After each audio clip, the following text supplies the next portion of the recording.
여러분은 예수 그리스도를 전하다가 박해를 받은 적이 있습니까? 가장 최근에 예수님을 말하다가 위험이나 경고를 받은 적이 있습니까? 무릇 그리스도 예수 안에서 경건하게 살고자 하는 자는 박해를 받을 것이다. 예수님을 드러내는 삶, 경건한 행동뿐만 아니라 말로 예수님을 나타내는 삶은 박해가 보장되는 삶이라는 겁니다. 오늘 우리는 초대교회가 경험하는 이 박해를 살펴보게 되어지는데, 베드로와 요한이 40여 년 동안 안징뱅이를 성전 미문에서 구걸하던 사람들인데 나사렛 예수의 이름으로 일으켰고, 그 놀라운 표적들을 보고 모여든 수많은 사람들에게 이 표적이 가리키는 그분이 누구인가를 담대하게 선포합니다. 오순절 성령님이 임재했을 때 술 취한 사람들이라고 하던 사람들, 그때도 베드로가 복음을 전하는 설교를 하게 되어지고, 이 40년 된 안진병이 일으키는 기적의 사건을 통해서 우리를 주목하지 말고 이 일을 행하신 그분이 누구인가를 담대하게 선포하게 되어집니다. 오늘 그리스도를 증언하는 일로 인해서 살펴볼 박해, 저와 여러분들도 그 사람들처럼 박해를 두려워하지 말고 담대하게 예수 그리스도를 증언하는 삶을 살기로 결단하기를 원합니다. 그래서 사도들 고백처럼 보고 들은 것을 말하지 않을 수 없습니다. 저들의 고백에 아멘으로 화답할 수 있기를 바랍니다. 사실 예수를 죽인 예루살렘의 권력 구조가 그대로 유지되고 있는 중이잖아요. 그러니까 예수를 따르는 사람들과 이 예루살렘 당국자들 간의 갈등이 발생하는 것은 사실 시간 문제였습니다.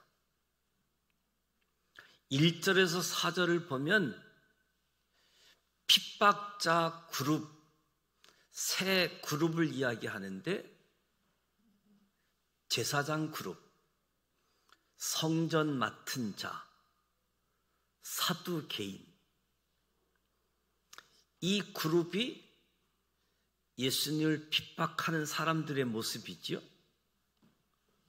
베드로와 요한이 솔로몬의 행각에서 모여든 사람들에게 복음을 말하려고 할 때에 갑자기 들이닥친 사람들이 있는데, 그 사람들이 제사장, 성전 맡은 사람들, 사두개인들이었습니다. 이 사람들은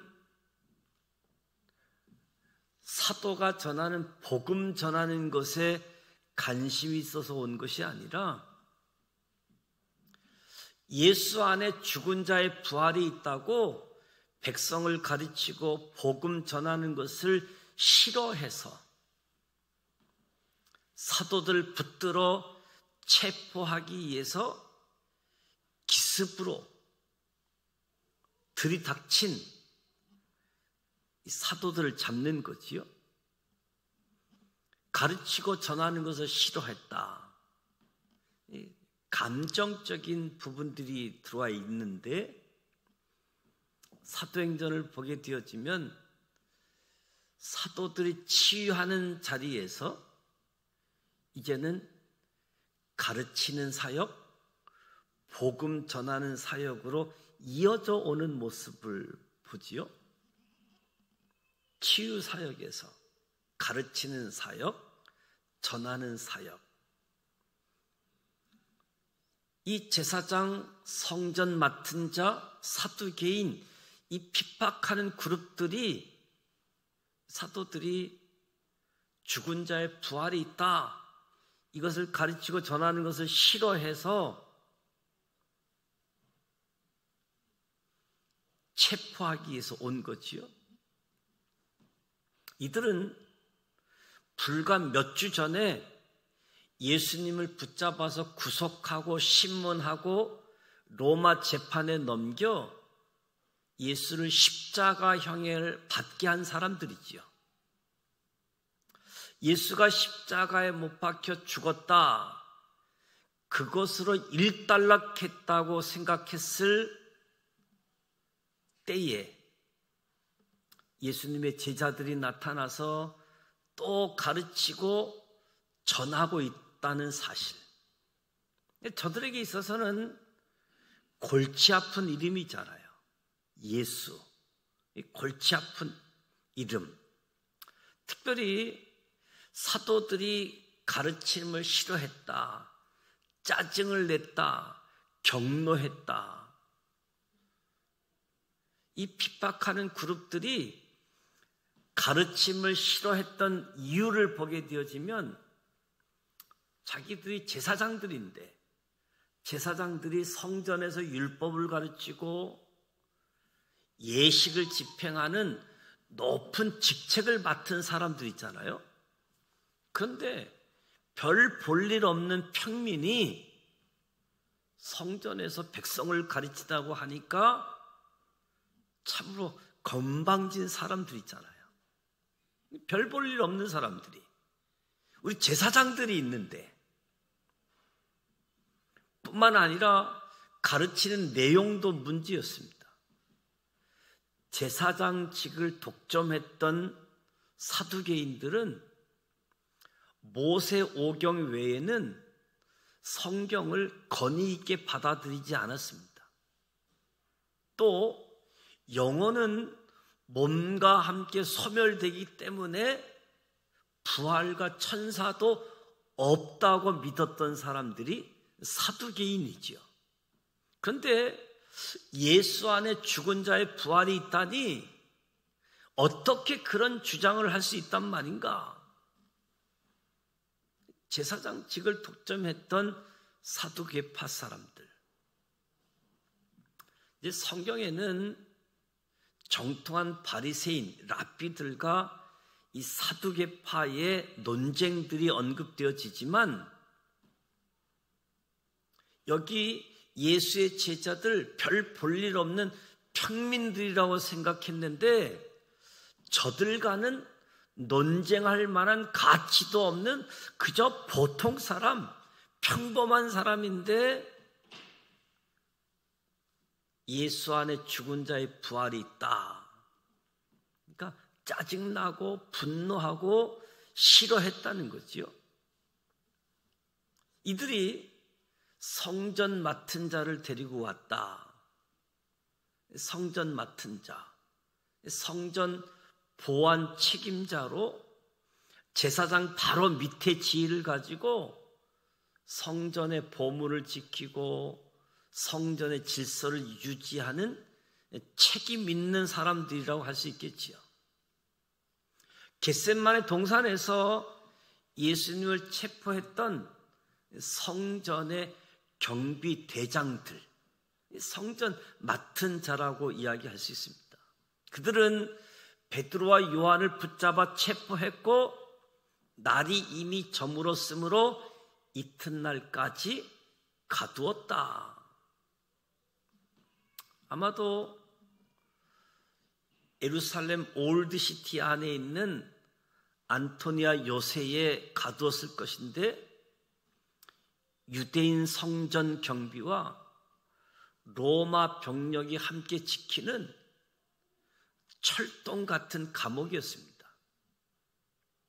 바라바, 강도, 살인, 이 사람들을 가두어 놓았던 거지요. 여기서 베드로와 요한이 주눅 들고 겁먹기를 기대했을 겁니다. 이거 멋모르는 애들이 뭐 가르친다고 하는데 붙잡아다가 그 감옥에 집어넣으면 주눅 들어서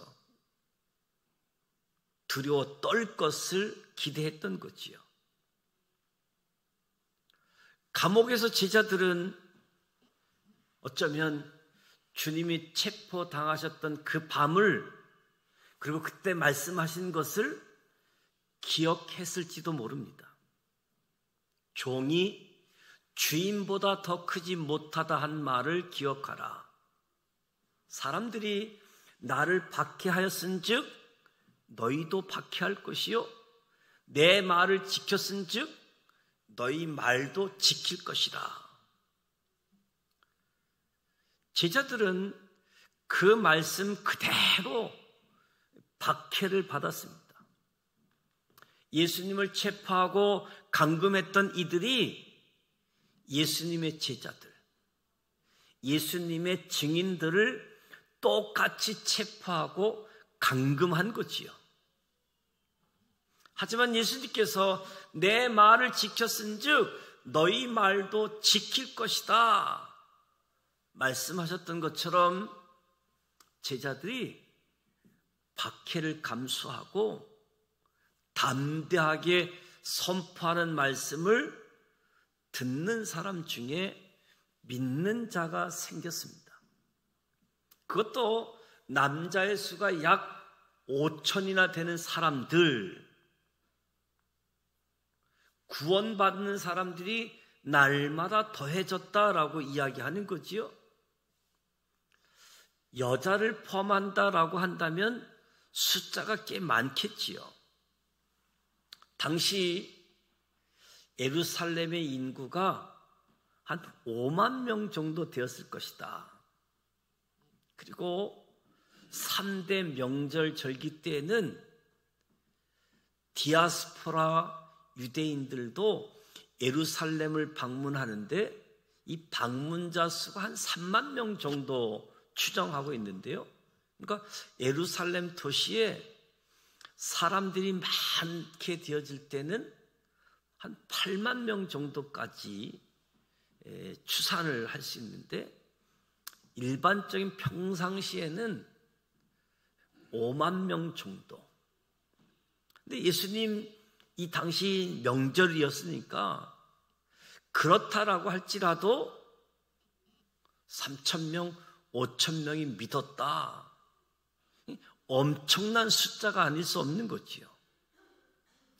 예수님께서 제자들에게 하신 말씀은 오늘 그리스도의 증인 되어지고 제자인 저와 여러분에게도 그대로 적용되어지는 말씀이지요.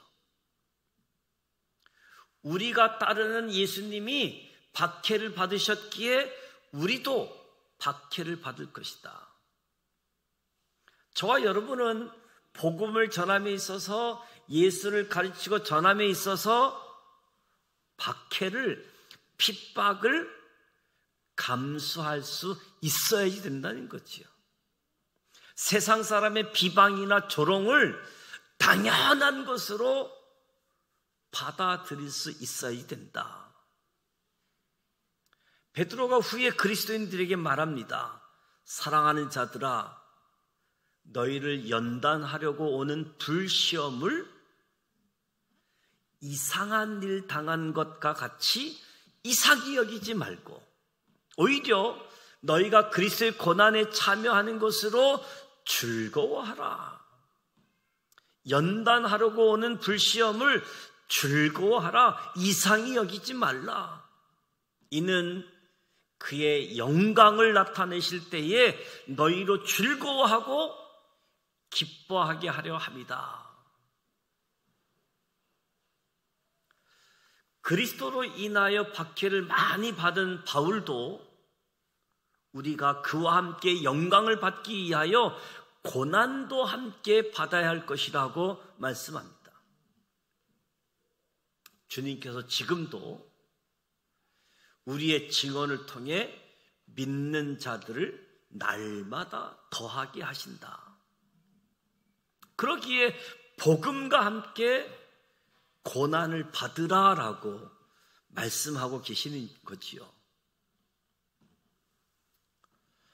1절에서 4절에 제자들을 체포한 후에 5절부터 12절은 재판하는 모습을 소개하고 있습니다. 이튿날 관리들과 장로들과 서기관들이 예루살렘에 모였다. 예루살렘에 모였다. 71명으로 구성된 유대인의 최고 의결 기관 사내들인 공회를 열기 위해서 예루살렘에 모였습니다.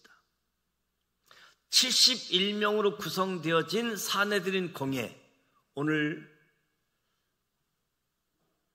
국회 플러스 대법원, 국회와 대법원의 기능을 두 가지 기능을 함께 했던 사내들인 공회 71명으로 구성되어져 있는데 이들이 예루살렘에 모였습니다. 공회엔 대제사장 안나스, 가야바, 요한, 알렉산더와 및 대제사장의 문중이 다 참여했다라고 6절에 이야기하죠. 최고의 우두머리인 안나스는 전직 대제사장으로 실세였고 그 사이인 현직 대제사장 가야바 그리고 그 가족들 모두는 성전을 통해 부와 권력을 독점하던 세력, 이들이 예수님을 십자가 처형에 가담했던 핵심 인물이기도 하지요. 이들이 사내들인 공회를 열기 위해서 예루살렘에 모였습니다. 그들이 몇 주 전에 예수님께 했던 그대로 사도들을 가운데 세우고 반원 모양으로 둘러싸서 질문을 하는 거지요. 너희가 무슨 권세와 누구의 이름으로 이 일을 행하느냐? 흥미롭게도 이 질문은 그들이 예수님께서 성전에서 가르치시며 복음을 전하실 때 했던 질문과 똑같은 질문이잖아요. 예수님에게 했던 질문을 제자들에게 너희가 무슨 권세와 누구의 이름으로 이 일을 행하느냐? 몇 주 전에 예수님께서 유죄 판결을 내리시고 사형 선고를 했던 장소에서 71명의 그 사내들인 공회의 고위 관리들, 아주 분노한 고위 관리들 앞에 섰을 때에 제자들이 얼마나 두렵고 떨렸겠습니까?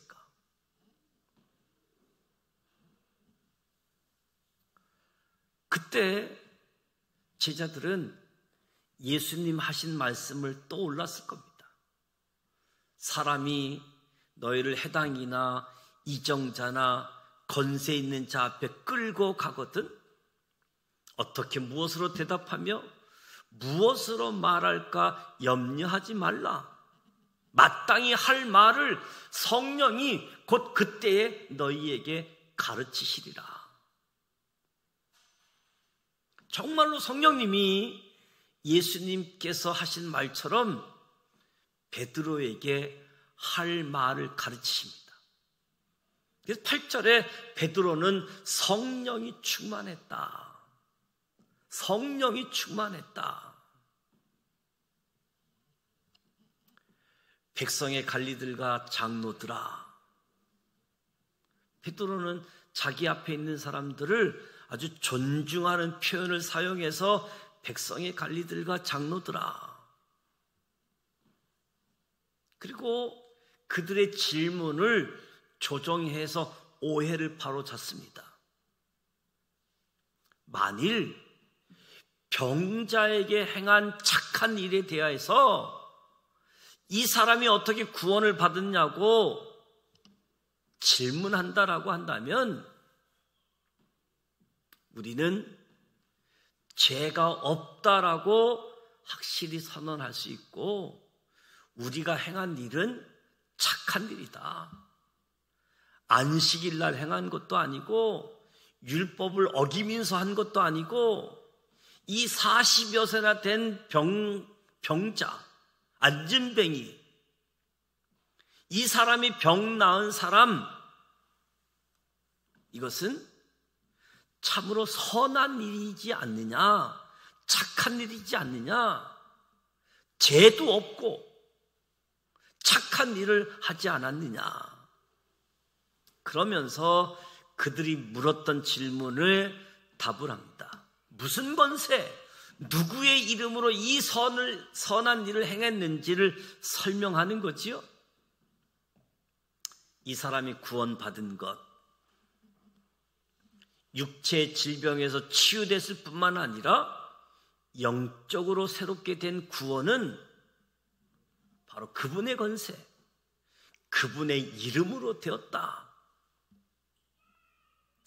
예수의 권세, 예수의 이름으로 이 사람이 구원받았다. 육체 질병에서 치유되었을 뿐만 아니라 영적으로도 새롭게 되었다. 너희와 모든 이스라엘 백성은 알라. 너희가 십자가에 못 박고 하나님이 죽은 자 가운데서 살리신 나사렛 예수 그리스도의 이름으로 이 사람이 건강하게 되어 너희 앞에 섰느니라. 성전 미문 앞에서 구걸하던 사람이 너희가 십자가에 못 박은 사람, 하나님이 살려내서 나사렛 예수 그리스도의 이름으로 이 사람이 건강해서 너희 앞에 섰다. 그 사람들이 그토록 짜증내고 혐오했던 이름, 그래서 십자가에 못 박혀 죽인 이름, 하나님을 모독했다, 신성 모독죄로 나사렛 예수. 하지만 그들이 도무지 믿지 않았던 부활을 하나님은 예수님을 통해서 이루셨습니다. 그를 죽은 자 가운데서 살리셔서 그분이 참 그리스도라는 사실을 확증하신 거지요. 바로 그 이름, 나사렛 예수, 그리스도의 이름으로 안진뱅이가 건강하게 되었다. 절대로 거부하거나 간과할 수 없는 증거 1호가 그들 눈앞에 서 있는 거예요. 성전 미문 앞에서 안진뱅이로 구걸하던 사람이 성전을 뛰어다니면서 찬송하고 기적의 증거, 표적의 증거가 그들 눈앞에 서 있는 거지요. 베드로가 시편 110편 말씀을 인용해서 그들이 절대로 그리스도를 거절할 수 없다는 것을 선포합니다. 이 예수는 너희 건축자들의 버린 돌로서 집 모퉁이의 머릿돌이 되었느니라. 이 말씀이 불과 얼마 전에 예수님이 그들과 성전에서 논쟁할 때 포도원 농부의 비유를 말씀하시면서 사용했던 말씀이지요. 예수님의 포도원의 농부, 한 포도원이 주인이 농부에게 이 포도원을 새로 주고 타국에 있으면서 소출을 받으려고 종을 보냈는데 생산한 소출 일부를 주면 되는데 주지 않고 때리고 빈손으로 보내게 되어졌는데, 그것도 한 번도 아니고 3번씩이나 그렇게 했고, 그래서 마지막에는 사랑하는 외아들을 보냈는데, 그래도 내 아들을 보내면 좀 존귀하게 여기겠지, 이런 희망을 가지고 애아들을 보냈는데, 이 악한 농부들은 도리어 독생자를 죽이기까지 하잖아요. 이 포도원 농부의 비유. 예수님은 이 이야기를 듣던 그들에게 묻습니다. 주인이 돌아와서 이 악한 농부를 어떻게 하겠느냐? 와서 농부들을 진멸하고 이 포도원을 다른 사람들에게 줄 것이다. 그들은 놀랍게도 결코 그리 될 수 없다라고 대답하지요. 그들은 예수님이 자기들에게 하신 말씀이 무엇인지 알았습니다. 계속해서 하나님이 보내신 선지자들을 죽이고 마침내 하나님의 독생자 예수님을 죽이려 했던 그들에게 하나님이 그와 같은 심판을 내리지 않겠는가? 그들은 결코 그럴 수 없다고 뻔뻔하게 주장했지요. 그때 예수님이 사용하셨던 말씀을 베드로가 다시 언급한 겁니다. 그러면 기록된 바 건축자의 버린 돌이 모퉁이의 머릿돌이 되었느니라. 어찌미냐, 이 돌 위에 떨어지는 자는 깨어지겠고 이 돌 위에 사람 위에 떨어지면 그를 가루로 만들어 흩으리라. 건축자들이 모퉁이의 머릿돌에 합당하지 않다고 판단하여 쉽게 버리는 돌처럼 그들은 예수를 버렸다는 거지요. 하지만 하나님께서 예수님을 하나님 나라의 터와 반석, 기초석이 되게 하셨다. 누구든지 그분 위에 세워지지 않으면 그분으로 말미암아 심판을 받을 것이다. 깨어지고 가루가 되어 흩어질 것이다. 예수 그리스도를 거부하고 구원받을 사람은 아무도 없다는 거지요. 예수님의 유일성. 다른 이로서는 구원을 받을 수 없나니 천하 사람 중에 구원을 받을 만한 다른 이름을 우리에게 주신 일이 없다. 예수님은 유일하신 하나님이 택하신 하나님의 집 모퉁이의 머릿돌이다. 그리스도 외에 다른 구원의 이름을 주신 일이 없다. 오늘날 예수 그리스도를 증거하는 저와 여러분이 절대 잊지 말아야 할 복음의 핵심입니다. 물론 우리는 믿지 않는 자들, 예수님에 대해 적대적인 사람들도 존중하는 태도를 보여야 하지요. 교회에 대한 그들의 오해를 바로잡아주고 악한 일로 고난을 받지 말아야 되는 거지요. 하지만 저와 여러분이 전하는 복음은 배타적입니다. 예수 그리스도 외에 다른 구원의 방법을 절대로 허용할 수 없는 거지요. 만일 선한 일로 천국에 간다면 각기 자기 신앙의 진실성을 인정받아 하나님 나라에 갈 수 있다면, 여러 예식, 봉사, 섬김으로 하나님 나라 백성이 될 수 있다면, 종교는 각자 다른 모양이지만 결국 종착점은 같다면, 예수님이 하늘 보좌를 버리고 이 땅에 내려오셔서 십자가에 달려 돌아가실, 죽으실 이유가 없는 거지요. 오직 나사렛 예수 그리스도만이 유일하신 참 하나님, 그 하나님과 화목을 이룰 수 있는 유일한 길이다. 좁고 편협하고 비난받는다라고 할지라도 이 진리를 굽힐 수는 없는 거지요. 예수님께서 직접 말씀하신 대로 그분으로 말미암지 않고는 아버지께로 올 자가 없다.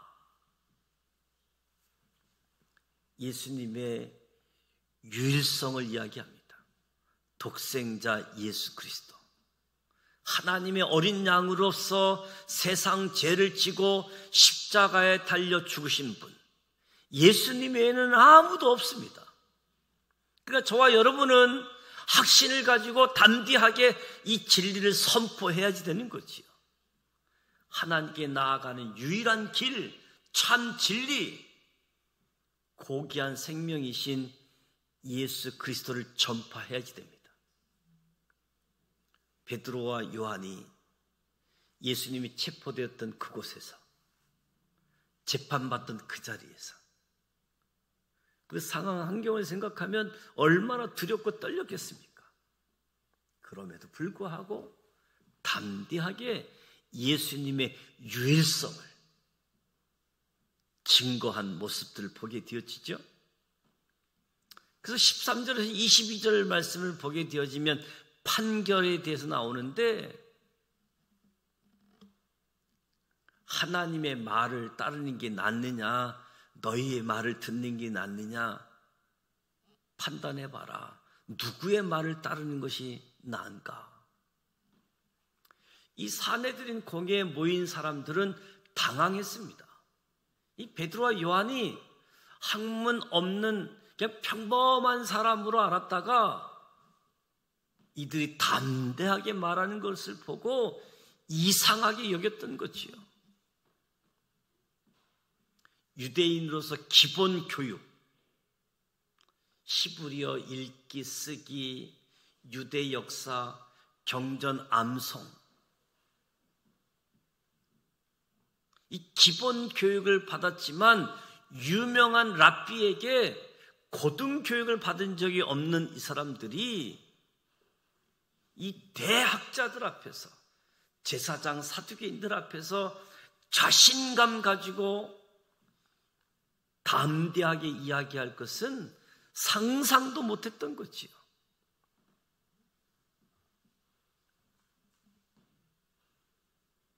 병 나은 사람들이 제자들과 함께 서 있는 것을 보고 비난할 말이 없었습니다. 5,000명이나 되는 사람, 남자들만 이 일을 통해 예수를 믿고 그보다 많은 사람들이 놀라운 표적을 보고 하나님께 영광을 올려드렸습니다. 도저히 없던 일로 할 수 없는 상황이지요. 그래서 저들이 이야기합니다. 16절에 우리도 부인할 수 없는지라. 예수님처럼 몰래 잡아다가 죽이지 않는 한 처벌할 방법을 찾지 못하는 상황이었지요. 그래서 일단 이 사내들인 공회에서 나가라고. 그리고 서로 어떻게 할지 의논했다.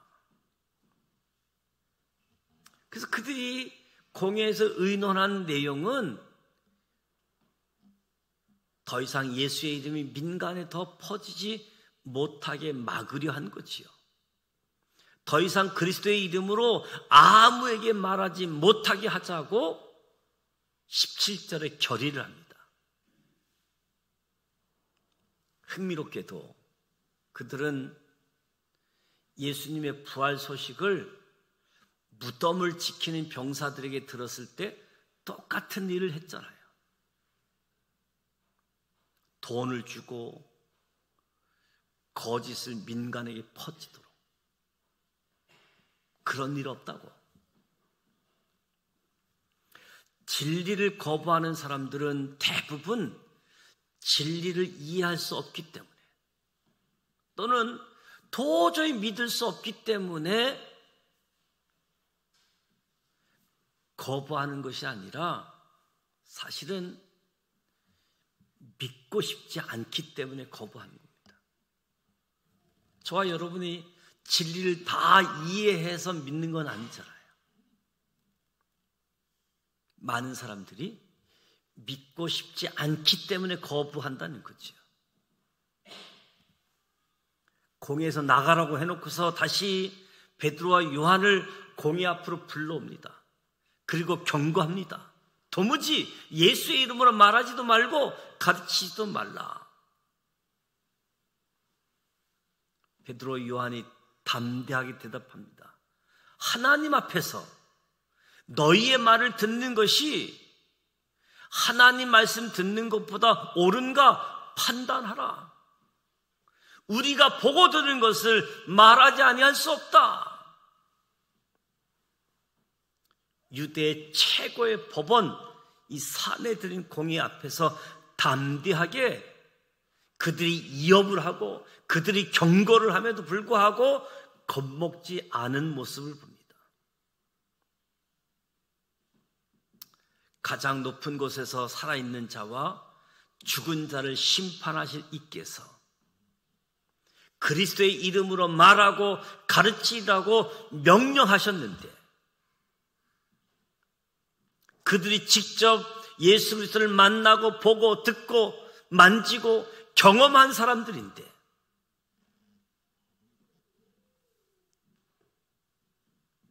보고 들은 것을 말하지 할 수 없다.